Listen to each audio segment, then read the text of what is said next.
Hey everyone, welcome to my channel. My name is Amanda, and this is a vlog of my late autism ADHD diagnosis experience. And also I talk about aphantasia and my memory disorder, SDAM, which stands for Severely Deficient Autobiographical Memory. And I have videos on all of those topics. Today I wanted to kind of give a little preview, shout out. It's not really a preview, something to look forward to. Earlier this week, today's Friday, earlier this week I was on the Woodshed Theory channel. Claire, who her channel is called the Woodshed Theory, her channel is called the Woodshed Theory, had me on as a guest, and we met through a Zoom call. And we ended up speaking for 2 hours on like everything autism, and actually we went a little bit into aphantasia, my memory disorder also, but a lot of it was a conversation, like her experience and my experience, like just y'all got to basically eavesdrop in a really cool conversation that we had together about autism.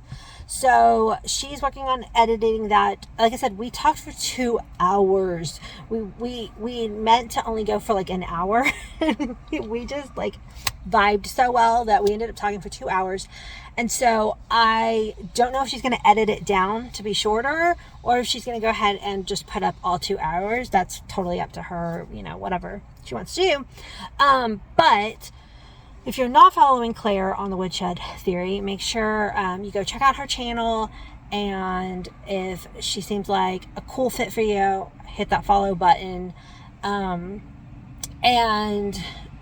keep out an eye for that video to come out. And then I will make a community post or maybe another small little video when she does upload it.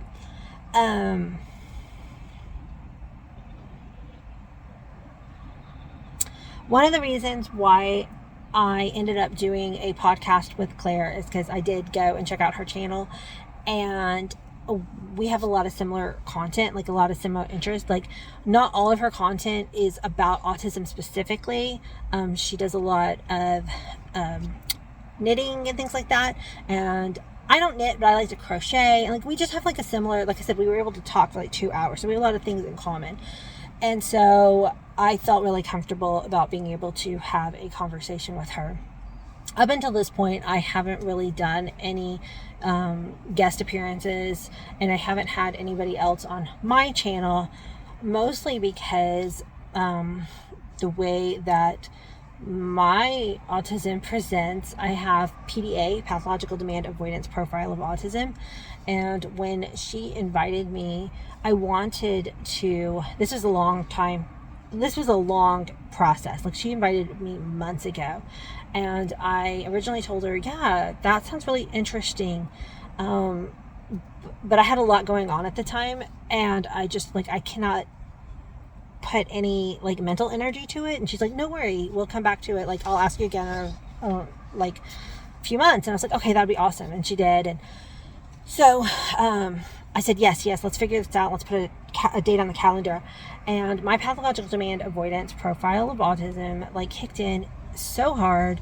And while I really wanted to do it, I also was really wanting to avoid it too.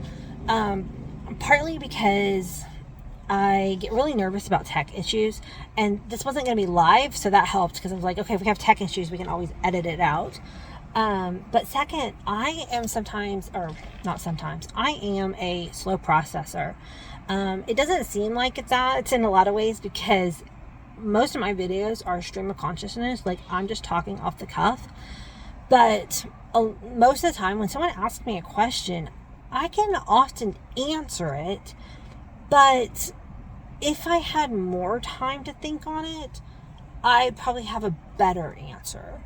And so I get really nervous answering questions a lot of times if I don't have time. Like interviewing is not something I'm very good at, that kind of thing.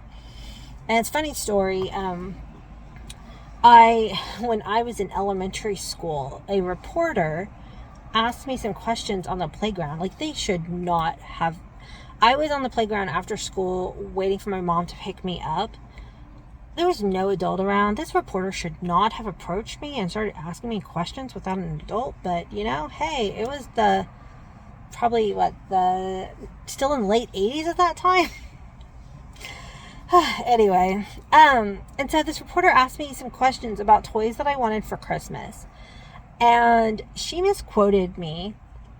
And it was so, to me at that time as a 5th grader, it was so embarrassing because she misquoted what I said and made it sound like I was wanting a bunch of baby toys. And now as an adult, toys don't have an age range that.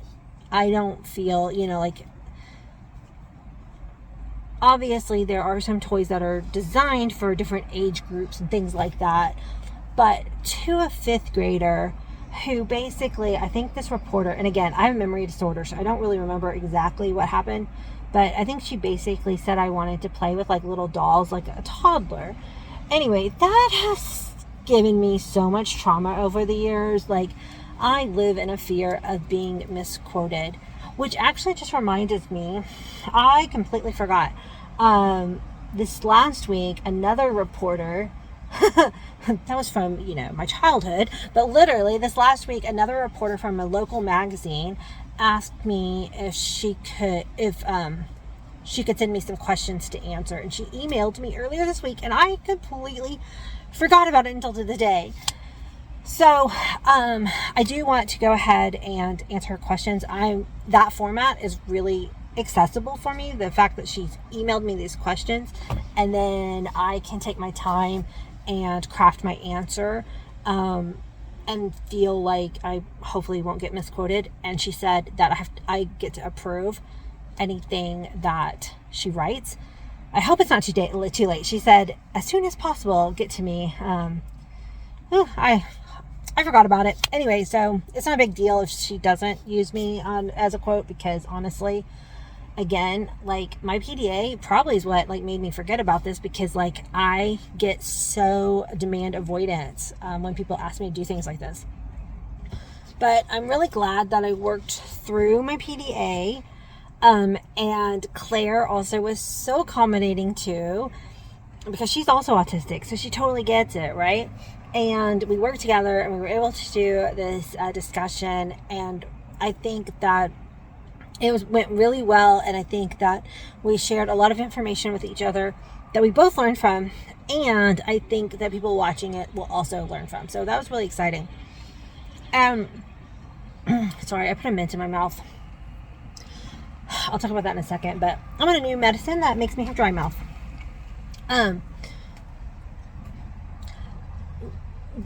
The accommodations that Claire provided actually made me think about something else that's recently happened. So I'm not going to call out the name of this club. It's a pretty big club. I found them on Threads app, and it's an online book club for authors. It's an author support book club. And I was really interested in joining it because, as many of y'all know, I'm writing my first book. And I've written it. It's come back from the editor. I'm in the process of approving all the edits. Super excited about it. It's about an autistic librarian who meets a vampire on TikTok. And if you love character-driven plots, you're going to love this book. Anyway, so I wanted to join this book club, and it's got a Discord server. So it mostly takes place via Discord. And so I filled out the little online application so that I could get the Discord link, and they sent me a message back that says you have to schedule a Zoom call in order to join our group. And I replied back and I said, hey, I'm autistic, and doing a Zoom call like that isn't really accessible for me, or isn't accessible. I've got to stop using words like really and I forgot what. Anyway, it's not accessible for me. Is there any way else that I can join the group? And they said oh, I'm sorry, no, it's not. This group just might not be a good fit for you. And I just like left defeated. Like, that's frustrating. Like, it's an ongoing experience to be excluded from spaces, being before I was undiagnosed, just because I didn't even know to ask for accommodations, and then even after a diagnosis, just being turned away. And as a private club, they are not required to provide accommodations. And they didn't even ask me. They didn't even ask me and say, hey, this is our current system, but what kind of accommodations would be useful? And we can see if we can make that work. Or they didn't do anything to try to become accessible, like to see if there was something that they could do. And all they would have had to do is send me a list of questions that they would ask, give me time to write them out, and then if they needed like some kind of proof that I was a real human and not a bot, like, I'm sure my answers would probably figure that out. But if they needed a photo of me or something, I'm sure there's a way to be able to share an authentic photo without giving away too much of my information. Like, I'm not sure I would feel comfortable sending them a photo of my driver's license, but something. Like just work with me, people. But no, they said I was not going to be a good fit because I needed accommodations. And it's just really sucky. And it happened at the same time, Claire was like really being very accommodating for me to be able to be on her YouTube channel. And the thing is, people would be like, well, why couldn't you do a Zoom interview if you can make YouTube videos all the time? Well, one, as an autistic person, I'm comfortable talking to the camera. A lot of people are not. In general, but especially autistic people. But again, it's about control. Like, when I'm filming these videos, I'm in control. And if I say something that I think like was inappropriate or didn't explain my point correctly or whatever, I can delete it. I rarely ever do that because, again, there's also on my disclaimer, my point of my channel is to be as authentic and real time and like you're just having conversation with me. But in the back of my mind, I know that I have control and I can delete. But like in an interview question, because I'm a slow processor, when you have the anxiety and I can't think of the right words right now. See, I will lose my words. I won't know the right word. Like, my brain will get stuck searching for the perfect word, and it can't say any words. So I'm not very good at real time like interview questions like that. So I don't know. I ended up just dropping the whole point of it. And my local book club is super supportive, and also the people in it are very accommodating. Anytime I've been like, hey, I'm really feeling a little bit of stress about this, can anybody help me? And oh my gosh, every time people are just like amazing in my local book club. So it gives me hope. Okay. So yeah, the last thing I just wanted to give y'all an update on is, because I've shared a couple of different times, like the fact that I really would like to try ADHD medicines. But so far that journey has been not an easy one for me. The first one that a doctor wanted to try to put me on was the first one was, I think, Wellbutrin. And I actually have an allergic reaction to Wellbutrin. It broke me out in a complete all over body rash. It was very miserable. And we waited a couple months and I tried it again just to make sure that's what it was. And yep. And the second time was worse. So that's not good. And then she tried me on Lexapro, and these, both Wellbutrin and Lexapro, are often given for depression also, but they often can help apparently with ADHD. Well, the Lexapro, even though a lot of people are given that for depression, it actually caused me to go into depression. That was miserable. That was horrible. It took me a while to understand that it was the meds doing this to my brain. And, oh God, I would not wish that on anybody. I basically became a zombie. Like, you hear people talk about a medicine making them feel like a zombie. Yeah, Lexapro made me feel like I was barely going through the motions of life. Luckily, I figured it out pretty quickly, and I was able to taper off fairly fast. It did not work for me. And this is me. Like, you cannot listen to anybody on social media about their medical experience and think it's going to apply to you, because our brain chemistry is all so different. Like, a lot of people do so well on Wellbutrin and Lexapro. As a matter of fact, I liked the Wellbutrin. I could tell right away it was helping me like focus, but it caused a rash, so I couldn't take it. So I don't remember if we tried another non-stimulant or not. So now she's got me on, guanfacine. I think that's how you pronounce it. And I haven't done as much reading on the guanfacine. I went ahead and just took it for her recommendation. She has me on it a little bit for ADHD. It's usually, guanfacine, from what I can understand, is usually not given as in standalone ADHD medicine. It's usually given with another one. But she's also using it to help me with my blood pressure, because it also helps lower blood pressure. So I'm on a blood pressure medicine plus the guanfacine. Guanfacine seems to be like a helper one. And I don't know what it is, but like the dosage starts at 1 milligram. It's tiny. And now she's bumped me up to 2 milligrams. So it must be powerful stuff. Anyway, it's giving me dry mouth. And I just went up on the dose, and so my mouth is like, wow. But our goal with my doctor is to get my blood pressure down enough to be able to start Vyvanse ADHD meds. So hopefully within a month I'll probably be able to start Vyvanse, but we'll see. It depends on how the new meds, the adjustment of my blood pressure meds have gone. Like, my blood pressure is going down, but it's not down enough. And I had a doctor's appointment on Wednesday, and I cried in her office because, with my recent diagnosis of PCOS, one of the common side effects is it's hard to control your weight. And if y'all go back to the beginning of my channel, you will see I'm much thinner then.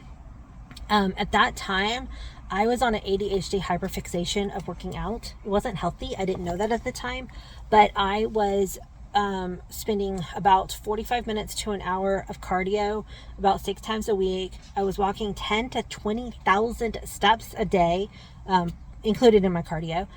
And I was doing 15 to 30 minutes of yoga every day. And it was not a health. It was too much. Like, some people maybe could be able to do that, but considering I have chronic joint issues and chronic pain and joint issues, it was too much for my body. And that's when my plantar fasciitis kicked in, and then I had to have foot surgery, and then I wasn't able to work out like that anymore. And so as soon as I stopped working out super intense ADHD hyperfixation, I gained back weight that I've been dealing with on and off my whole life. So now we know that most likely the weight is due to PCOS. And she's like, Ozempic is what I would highly recommend for you. You're a perfect example of what a patient that should be on Ozempic, but insurance still at this point is only approving it for diabetes, even though PCOS is an insulin based condition. Partly, it's other things too. But until insurance approves Ozempic, I did not respond to the metformin, which is another thing that they give for PCOS. But I am going to start up at physical therapy with a physical therapist that my doctor found that specializes in people with chronic pain, obesity, hypermobility, and all of those things. Because before, when I've gone to PT, they have not had the understanding of a body like mine that has chronic pain and hypermobility. And if you don't understand that, you're not going to be able to create exercise plan that is sustainable. So I meet with them next week for the first time, and I'm very excited because it is going to be covered by my insurance to go to this PT. And so I am very hopeful, because right now I'm in this like cyclical effect that every time I try to do some movement, even like 3 to 5 minutes of movement, my pain ratchets up so much that I have to sit down and stop.